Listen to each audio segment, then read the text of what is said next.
প্রাথমিক জিজ্ঞাসাবাদে ফয়সাল আলী সাজি এবং মোস্তাফিজ যেটি বলেছে, দরজা খুলে দেয় সিলাস্তি রহমান, আনোয়ার আজিম আনার ভেতরে প্রবেশ করে। তারা তাকে বিবস্ত্র করবে, বেঁধে চেয়ারে বেঁধে রাখবে। সে চেয়ারটাও সে 17,000 টাকা দিয়ে কলকাতার একটা মার্কেট থেকে সে কিনে এনেছে। বুধবার সীতাকুণ্ডের পাহাড়ের পাদদেশ থেকে ডিবি পুলিশ যে দুজনকে গ্রেফতার করে, যারা সনাতন ধর্মের মানুষ হিসেবে নিজেদেরকে পরিচয় দিয়ে সেখানে লুকিয়েছিল আনার হত্যাকারী দুজন, একজন ফয়সাল আলী সাজি এবং মোস্তাফিজ। এই দুজনকে বুধবারে গ্রেফতার করবার পর কিন্তু প্রাথমিকভাবে ডিবি পুলিশ তাদেরকে জিজ্ঞাসাবাদ করে এবং প্রাথমিক জিজ্ঞাসাবাদে ফয়সাল আলী সাজি 13ই মে কিভাবে আনারকে হত্যা করা হয়, 13ই মে কিভাবে আনারকে সেই সঞ্জীবা গার্ডেনে নিয়ে যাওয়া হয়, তার একটু ব্যাখ্যা দিয়েছে, যেটি গণমাধ্যমকে ডিবি পুলিশ প্রধান এরই মধ্যে জানিয়েছেন। ফয়সাল আলী সাজির বক্তব্য অনুযায়ী 13ই মে আনোয়ার আজিম আনার বন্ধু গোপাল বিশ্বাসের বাসা থেকে সরকারি অফিসের সামনে অর্থাৎ কলকাতার নিউ মার্কেটের আশেপাশে একটি জায়গায় যান। সেখানে তাকে ফয়সাল আলী সাজি সে রিসিভ করে এবং ফয়সাল আলী সাজি আনারকে রিসিভ করবার পর একটি সাদা গাড়িতে করে ওখানকারই একটি আশেপাশের একটি মিষ্টির দোকানের সামনে নিয়ে যায় এবং মিষ্টির দোকানের সামনে নিয়ে গিয়ে সেখানে যাই হোক মিষ্টি কিনবার কথা বলে, বা একজন ব্যক্তি আছে, পরিচিত ব্যক্তি আছে, আপনি সারপ্রাইজ হবেন, আপনারই একজন বন্ধু সেখানে আছে, এই সারপ্রাইজটি দিতে সেই স্থানীয় একটি মিষ্টি দোকানের সামনে ফয়সাল আলী সাজি আনোয়ার আজিম আনারকে নিয়ে যায় এবং সাদা গাড়িতে করে নিয়ে যাওয়ার পর সেখানে দেখে শিমুল ভূঁইয়া ওরফে আমানুল্লাহ আমার তাদের দুজনের জন্য অপেক্ষা করছে। এটি ডিবি পুলিশের বক্তব্য এবং ডিবি পুলিশকে জানিয়েছে ফয়সাল আলী সাজি। তো সেখানে যাওয়ার পর যখন শিমুল ভূঁইয়া দেখে মোস্তাফিজ এবং আনোয়ার আজিম আনার সেখানে এসেছে, আনার এবং ফয়সাল আলী সাজি এবং শিমুল ভূঁইয়া এই তিনজন মিলে সঞ্জীবা গার্ডেনের দিকে যায়। যেদিন এই হত্যাকাণ্ডটি সংঘটিত হয় 13 তারিখ, এই 13 তারিখ সকালবেলা কিন্তু আমাদের ভিকটিম আনোয়ারুল আজিম আনার সাহেব তার বন্ধু গোপাল বাসা থেকে কিন্তু বের হয় এবং গোপালের বাসা থেকে বের হয়ে ইনি কিন্তু বিধানসভার কলকাতার পাবলিক স্কুলের সামনে সে আসে। আর তখন সেখানে কিন্তু ওয়েট করতেছিল হলো ফয়সাল সাজ তাকে রিসিভ করবে। যে ফয়সাল সাজি তাকে সাদা গাড়িতে তুললেন, সাদা গাড়িতে তুলে তাকে গুপ্তা সুইটস একটা মিষ্টান্ন ভাণ্ডারের সামনে নিয়ে গেলেন। সাদা গাড়ি নিয়ে সেখানে গিয়ে আর একটা লাল গাড়ি ছিল, সে লাল গাড়িতে ফয়সাল সাজি ওই এমপি আনোয়ার আজিম তো ভিকটিমকে নিয়ে লাল গাড়িতে ওয়েট করতেছিল শিমুল ভূঁইয়া মূল ঘাটে। এরা তিনজন সেই গাড়িতে করে তারা আবার ওই কলকাতার ওই যে সঞ্জীবা গার্ডেনে নিয়ে গেলেন এবং সঞ্জীবা গার্ডেনে যখন ফ্ল্যাটে প্রবেশ করতে যাবে আনোয়ার আজিম আনার, তখন ভেতরে তাকে দরজা খুলে দেয়। প্রাথমিক জিজ্ঞাসাবাদে ফয়সাল আলী সাজি এবং মোস্তাফিজ যেটি বলেছে, দরজা খুলে দেয় সিলাস্তি রহমান, আনোয়ার আজিম আনার ভেতরে প্রবেশ করে এবং ভেতরে প্রবেশ করবার পর বেশ কিছু সময় অতিবাহিত হয় এবং সেখানে আনোয়ার আজিম আনার 1-2 ঘন্টা পর দেখতে পায় যে মোস্তাফিজ সেখানে রয়েছে।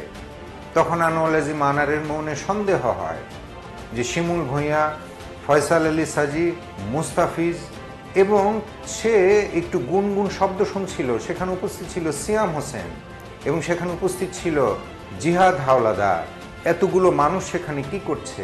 ডিবি পুলিশের বক্তব্য যে তখন আনোয়ার আজিম আনার বুঝতে পারে কোনো একটি কাণ্ড ঘটবে, কোনো একটি ঘটনা ঘটবে। তখন সে দৌড়ে পালানোর চেষ্টা করে, বাঁচার আকুতি করে। তখন 4-5 জন মিলে তাকে আটক করে, তাকে বেঁধে রাখে এবং মুস্তাফিজ, ফয়সাল আলী সাজির বক্তব্য অনুযায়ী মুস্তাফিজের হাতে থাকা তখন ক্লোরোফর্ম দিয়ে আনোয়ার আজিম আনারকে অজ্ঞান করা হয়। ওইখানে ওয়েট করতেছিল বাসার ভিতরে মুস্তাফিজ, ডাইনিং রুমে ছিল জিহাদ হাওলাদার, আর সিরাজটিকে রাখছে দরজার সামনে, আসলে যেন তাকে রিসিভ করা হয়। গ্রেপ্তারকৃত আসামি ফয়সাল এবং আগের গ্রেপ্তারকৃত আসামি যে 160 মানে শিমুল ভূঁইয়া, এরা দুইজন নিয়ে গেলেন তাকে ওই ফ্ল্যাটে। রিসিভ করলেন মুস্তাফিজ আর সিলাস্তি রহমান। করে কিন্তু তারা সিরাজুর রহমান উপরে থেকে যায়, আর ওই যে আমাদের যে মূল যে যারা হত্যাকাণ্ড সংগঠিত করেছে ফয়সাল সাজি এবং মুস্তাফিজ এমপি সাহেবকে নিয়ে তারা নিচের এক কর্নার রুমে চলে যায়। তারপরে যখন সে বুঝে পেলে, আমাদের ভিকটিম আনোয়ার আলীম বুঝে পেলে তাদের ৩-৪ জনের গতিবিধি, তখন কিন্তু সে বাঁচার জন্য অনেক চেষ্টা করেছে, আকুতি মিনতি করেছে, বাঁচার জন্য চেষ্টা করেছে। ফয়সাল সাজি তার হাতে ছিল ক্লোফ্রাম, সেটা দিয়ে তার মুখে নাকের মধ্যে সে জাপটে মেরে ধরে ফেলে। এবং আনোয়ার আজিম আনারকে যে চেয়ারে, যে ছবিটি আমরা দেখিয়েছি, যে চেয়ারে বেঁধে রাখা হয়েছে, সেই চেয়ারটি সেখানে ছিল না। সেই চেয়ারটিকেও কিন্তু কিনে আনা হয়, যে আনোয়ার আজিম আনারকে আনবার পর এই চেয়ারে বেঁধে রাখা হবে। তাকে চেয়ারে বেঁধে রাখার মতো হাতলালা চেয়ার আগে সঞ্জীবা গার্ডেনের ওই ফ্ল্যাটে ছিল না, কিন্তু কলকাতার নিউ মার্কেট এলাকা থেকেই সেই চেয়ার কিনে নেয় সিয়াম, এবং সেই কি দিয়ে আনোয়ার আজিম আনারকে হত্যা করা হবে, সেই ছুরি বা অন্য যে অস্ত্র, সেগুলো কিনে নিয়ে যায় সিয়াম। তাকে বিবস্ত্র করবে এবং তাকে চেয়ারে বেঁধে রাখবে।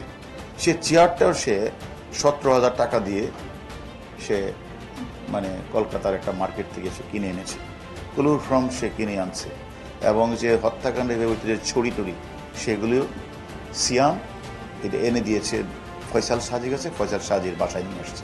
তাদের পরিকল্পনা অনুযায়ী যখন আনার পালিয়ে যেতে চেষ্টা করে, তখন মুস্তাফিজ তাকে ক্লোরোফর্ম দিয়ে সেই কিনে নিয়ে আসা চেয়ারেই তাকে বেঁধে রাখে, কিছুক্ষণ অজ্ঞান করে রাখে, সম্ভবত সেখানেই মারা যায়। বা পরবর্তীতে যেটি জিহাদ হাওলাদার স্পটে ডিবি পুলিশকে সঞ্জীবা গার্ডেনের ভেতরে যেটি বলেছে, যে আসলে সেখানে বেঁধে রাখার পরে কিছুক্ষণ পরে সে রুমে গিয়ে দেখতে পারে যে আমানুল্লাহ আমান বা শিমুল ভূঁইয়া যে নামই হোক, সে আনোয়ার আজিম আনারের বুকের উপরে বসে, দুজন পা ধরে রাখে এবং তাকে শ্বাসরোধ করে হত্যা করা হয়। আরও গুরুত্বপূর্ণ তথ্য, চাঞ্চল্যকর তথ্য দিচ্ছে মুস্তাফিজ এবং ফয়সাল আলী সাজি। ডিবি পুলিশ বলছে এদের রিমান্ডে জিজ্ঞাসাবাদ করলে আরও অনেক চুলচেরা বিশ্লেষণ, আরও অনেক গুরুত্বপূর্ণ তথ্য পাওয়া যাবে। কি করে, কোন দোকান থেকে অস্ত্রগুলো কিনেছে এবং অস্ত্রগুলো ফেলেছে কোথায়, এই বিষয়গুলো সাধারণ মানুষের কাছে স্পষ্ট করা যাবে যদি ফয়সাল আলী সাজি এবং মুস্তাফিজকে জিজ্ঞাসাবাদ করা হয় বা জিজ্ঞাসাবাদ করা যায়, এবং তারা রিমান্ডে জিজ্ঞাসাবাদ করবে। এবং তারা এও জিজ্ঞাসাবাদ করবে আতরুজ্জামান শাহীনের সাথে তাদের কোথায় পরিচয় হয়েছিল, ট্রাক ড্রাইভারি করতো, সেই ট্রাক ড্রাইভারি থেকে কি করে তারা হত্যাকারী হয়, তারা কি করে খুনি হয়, তাদেরকে কিভাবে প্রলোভন দেখায়, তাদেরকে আতরুজ্জামান শাহীনের সঙ্গে দেখা করিয়ে দিল কে, সাক্ষাৎ হলো কোথায়, মিটিং হলো কোথায়, এবং কি কি বলা হয়েছিল, কেন আনারকে হত্যা করা হবে সেই বিষয়ে কোনো আলোকপাত করেছিল কিনা হত্যাকারীরা বা পরিকল্পনাকারীরা, এই বিস্তারিত অনেক কিছু জানা যাবে। ডিবি পুলিশ প্রধান বলছেন তারা খুনের সঙ্গে যারা সরাসরি জড়িত, পরিকল্পনা বা অর্থ যোগানদাতা নয়, খুনের সঙ্গে যারা সরাসরি জড়িত যে 7 জন, সেই 7 জনকে গ্রেপ্তার করেছে ডিবি পুলিশ। এবং কলকাতার যে পুলিশ রয়েছে তারাও গ্রেপ্তার করেছে জিহাদ হাওলাদার এবং সিয়াম হোসেনকে। এটা আতরুজ্জামান শাহীন কোথায় সে ব্যাখ্যাটি বলা বাহুল্য, কারণ হচ্ছে যে সে মার্কিন প্রবাসী, এই জন্য তাকে আনাটা অনেক কষ্টসাধ্য।